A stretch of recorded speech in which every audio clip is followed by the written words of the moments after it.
Здравейте, казвам се Мария Горанова и това са моите синове Мики и Ники, съответно Михаил и Никола. И те наистина са бебета на инвитро и специално на доктор Ставрев.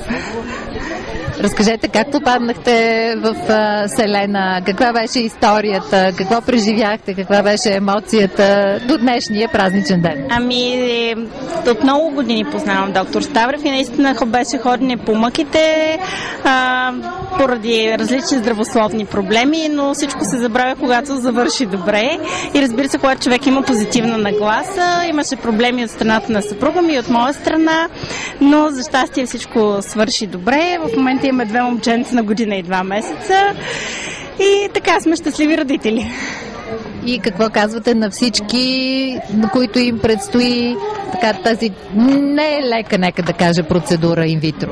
Напротив, аз бих казала, че ако човек има позитивната нагласа, процедурата не представлява абсолютно нищо. Всичко е в усещането на човек и той, ако е стегнат, позитивен и се надява за добър край, всичко се минава много лесно и много положително.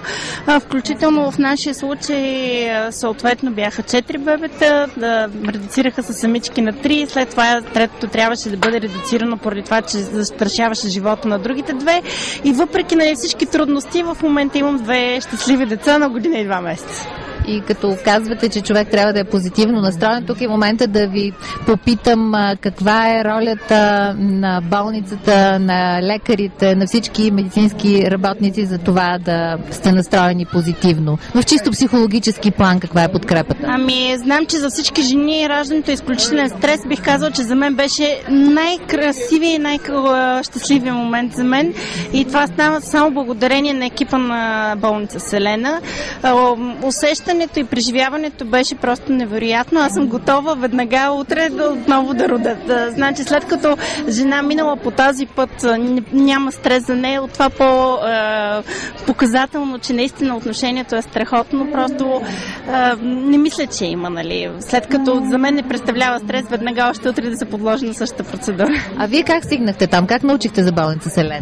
Съответно, аз познавам доктор Ставрев още преди да отиде в болница Селена и така, аз съм негова пациентка преди да стигна в болницата. Вече след като се създаде болницата, тя даде възможност за много повече процедури, за много по-специализирано лечение и съответно с невероятни резултати. Аз съм, освен инвитрото, карала съм цялата бременност, съм лежала в болницата почти раждането и съм изключително доволна от персонала. Просто за разлика от всички други здравни заведения, там хората абсолютно всички в сутринта с усмивка, позитивно настроени и те карат да се чувстваш на много хубаво място. Няма въобще стрес, че си в болнично заведение.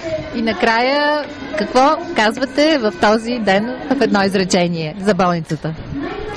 Мисля, че най-важната мисия на човек е да остави нещо след себе си. Няма по-важно нещо от децата в този живот и затова на всички, които им предстои, да не се замислят, да не чакат за минута и наистина да се обърнат към специализирана помощ, особено в болница Селена. Пак казвам, за мен беше едно невероятно хубаво преживяване. В никакъв случай нямаше притеснение, че съм някъде в болнично заведение и отношението на лекарите е повече от хуманно, повече от приятелско.